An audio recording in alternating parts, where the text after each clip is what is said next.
नमस्कार, मैं अभय कुमार आपका स्वागत करता हूं आपकी फैमिली कुछ लर्निंग पॉइंट में और आपके Facebook page Abhay Kumar sir. आज हम इस वीडियो के माध्यम से बेटा क्लास 9 का लेटेंट हीट नामक टॉपिक पढ़ेंगे। प्लस चैप्टर फर्स्ट का नाम तो आप जानते ही हैं, हमारे आसपास के चैप्टर फर्स्ट। ठीक है, हमारे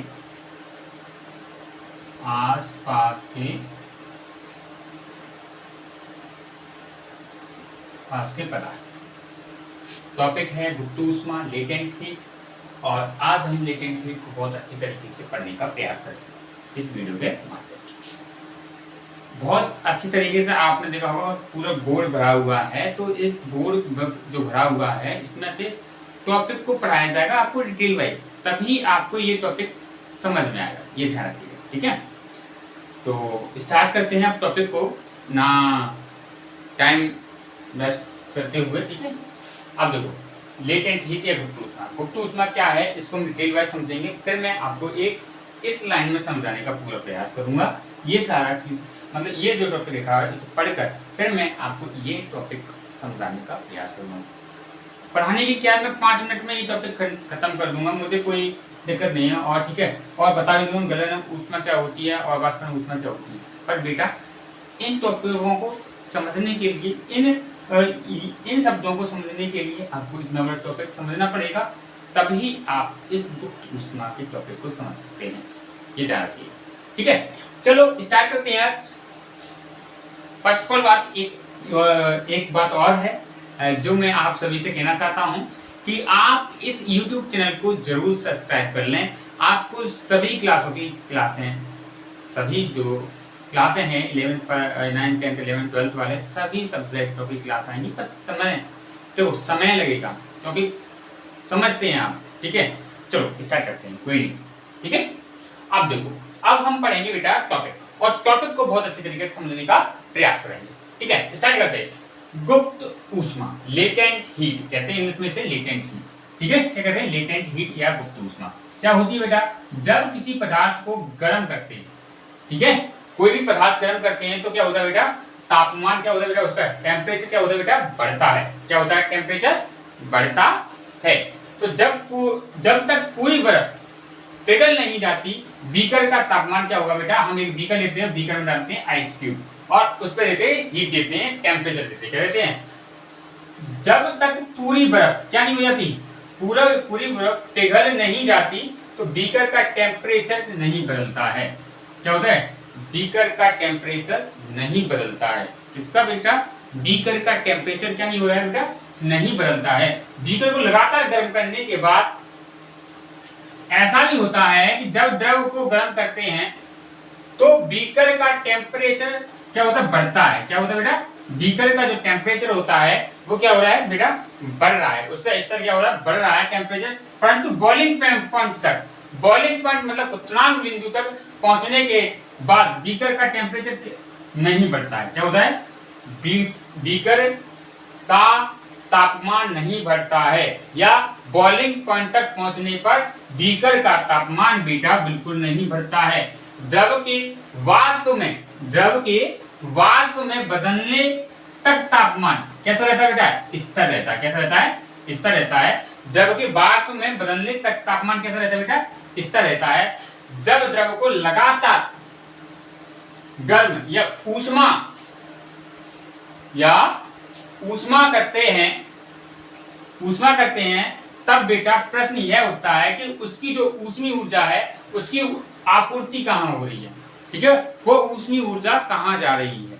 कहने का मेरा तात्पर्य है कि ऊष्मीय ऊर्जा की आपूर्ति कहाँ हो रही है, ये ध्यान रखेंगे। बहुत ही अच्छी तरीके से समझने का प्रयास करेंगे इस टॉपिक को। बार बार, एक बार नहीं, 2 बार नहीं, 3 बार नहीं, 4 बार, 10 बार इस वीडियो को देखो तो आपको 101% ये आपको टॉपिक समझ में आएगा। ठीक है, ऊष्मीय ऊर्जा का उपयोग पदार्थ के कणों के बीच लगने वाले, पदार्थ के, देखो यहाँ पर कणों की बात हो रही है, कणों के बीच लगने वाले आकर्षण बल को वशीभूत करके पदार्थ की अवस्था को बदलने में होता है। इसमें होता है, इस ऊष्मा का जो ऊष्मा है, हीट है, उसका उपयोग किसमें होता है, तो पदार्थ की जो अंतरालिक बल होते हैं, वो आकर्षक बल होते हैं, उसे तोड़ने के लिए इस ऊष्मा का प्रयोग करते हैं। ठीक है। बर्फ के गलन में तापमान वृद्धि नहीं होती। बर्फ के गलन में तापमान वृद्धि नहीं होती, क्योंकि तापमान में किसी प्रकार की वृद्धि हुए इस ऊष्मी ऊर्जा को बर्फ अवशोषित कर लेती है। क्या करती है? बर्फ अवशोषित कर लेती है। किसको? ऊष्मी ऊर्जा को। जब सारी बर्फ जल में बदल जाती है, इसमें बेटा जब सारी बर्फ जल में बदल जाती है तो हम कह सकते हैं तब ऊष्मी ऊर्जा की आपूर्ति तापमान से वृद्धि होती है। तब क्या होता है? ऊष्मी ऊर्जा की आपूर्ति बेटा किससे? तापमान से क्या हो जाती है बेटा? वृद्धि होती है। क्या होती है? वृद्धि होती है। तो यह माना जाता है बेटा कि ऊष्मी ऊर्जा बर्फ द्वारा अवशोषित होती है। ऊष्मी ऊर्जा होती है वो किससे? बर्फ द्वारा क्या कर ली जाती है? अवशोषित कर ली जाती है। जो हीट होती है वो बर्फ द्वारा क्या कर ली जाती है बेटा?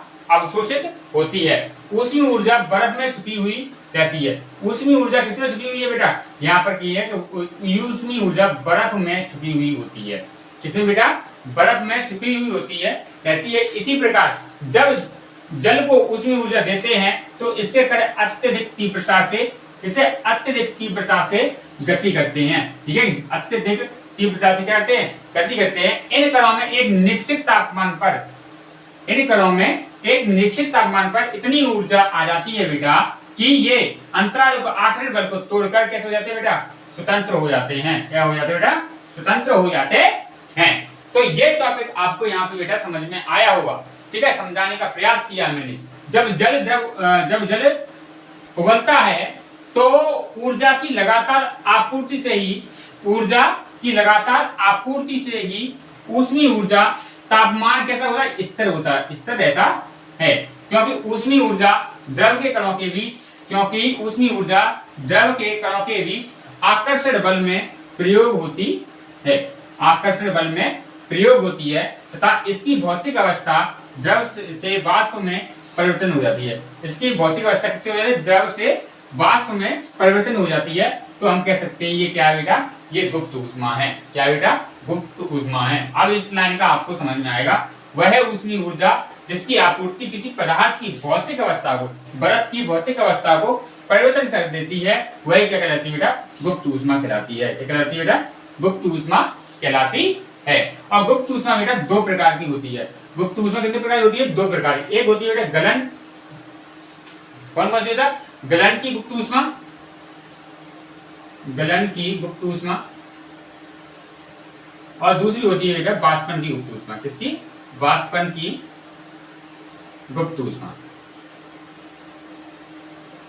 ठीक है। तो ये वीडियो आपको 5 से 6, 7, 10 मिनट का जो भी है आपको मिल रहा है, पर इसे बार बार देखेंगे और समझने का प्रयास करेंगे तो आपको सभी टॉपिक अच्छी तरीके से समझने आएंगे। ठीक है। तो वीडियो को ज्यादा शेयर कर दीजिएगा, लाइक कर दीजिएगा। और क्या करेंगे बेटा?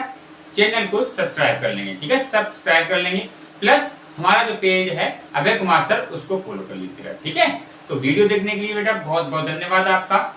Thank you very much.